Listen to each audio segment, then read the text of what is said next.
want all the noise on the track, running laps, yeah, like I'm Roy. I'm living fast, switching lanes. So I'm going to show you guys a few mobility stretches that all sprinters and runners should be doing. So as a runner or a sprinter, before you go on a run or doing your warm-up before a sprint workout, you never want to be doing exercises like these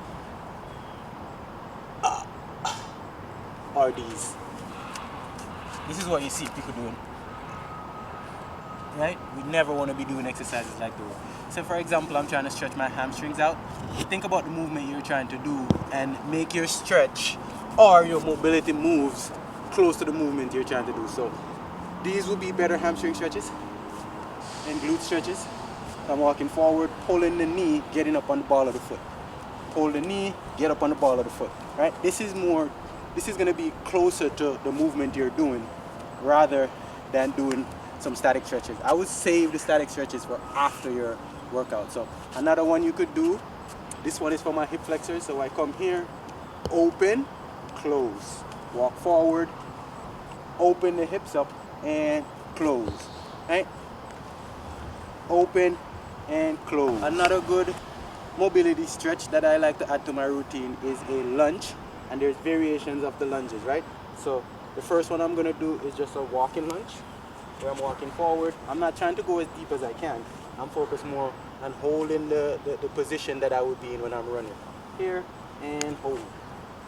That's a good one. And then what you could do is reverse it. Push and push off the front foot. Push and push. Those are a few mobility stretches that you could use. I'm going to show you guys a few more. So for example, now you're fully into your warm-up, right? What you want to do is you want to roll the ankles in opposite direction. Roll the ankles, right? Roll and roll. You could roll the knees too, right? You could roll, right, like that, and roll. Go slow and roll. This is perfect for the hip flexors. This is the type of stretches you're supposed to be doing as a runner or a sprinter. Never before a run sit on the ground and do static stretches, right? That's how you end up getting hurt. You're not maximizing on your run. Your body, you're trying to tell your body to cool down and calm down and get the heart rate down. And really and truly, you're trying to get the heart rate up, get the blood flowing, right? So another one you could do is a leg swing. This is good for the hamstrings.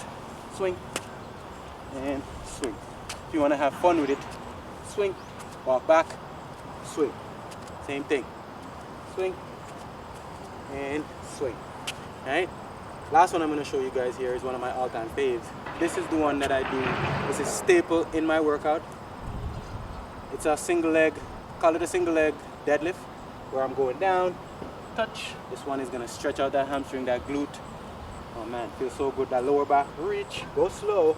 And what this is doing is telling you where the muscular imbalance is. This is good for proprioception, it's good for balance, coordination, to get your mind ready for what you're about to do. Right? And touch. Alright, last thing we're going to talk about here. Alright, so I get a lot of questions about dorsiflexion and what is dorsiflexion. Some people still don't understand how it relates to running.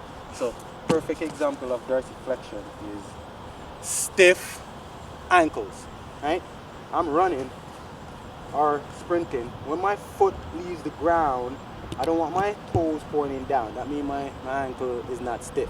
What I want to do is stiffen up my ankles and pull my toes up towards me. So when my foot hits the ground, I'm getting mid-foot. Here, down. So dorsiflexion is not this. Dorsiflexion is this. Toes pointing up, stiffen up the ankle. And when you're running, pay attention to what your foot is doing. Especially for sprinters. When you come up, are you coming up like this and casting the foot like that? Just casting the foot, right? Instead of doing that, do this. So dorsiflexion is, guys. Simple movement, but when you do it correctly, when I'm dorsiflexing, I can feel my opposite glute stiffening up. But this, I don't feel nothing. And when I do this, I feel more tension in the muscle, right? And sprinting is a stiff movement. Ankles have to be stiff. hips have to be stiff, shoulders need to be nice and relaxed. So that's it for today. Stay tuned till the next video. Thank you to the cameraman. We out. And you know I'm running back. I want all the noise on the track, running laps, yeah. Like I'm Rock Troy, I'm living fast, switching lanes, yeah.